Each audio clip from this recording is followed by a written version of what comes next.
21শে August.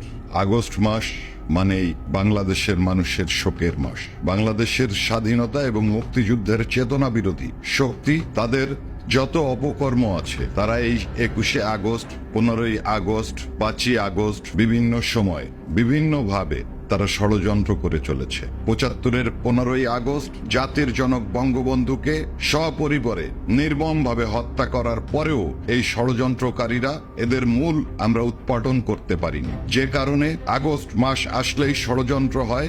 August মাস আসলেই ঠিক সেই রকম একটা দিন 21শে আগস্ট। 21শে আগস্ট দেশরত্ন শেখ হাসিনা, আমাদের প্রিয় নেত্রী, যখন সীমাহীন দ্রব্যমূল্যের ঊর্ধ্বগতি এবং খালেদা জিয়া সরকারের পতন এবং রাকিব হোসেন তুষার হত্যার বিচারের দাবিতে সমাবেশ করছিলেন, সেই সমাবেশের শেষ পর্যায়ে একের পর এক মুহুর্মুহু গ্রেনেড হামলা করে দেশরত্ন শেখ হাসিনাকে বাংলাদেশের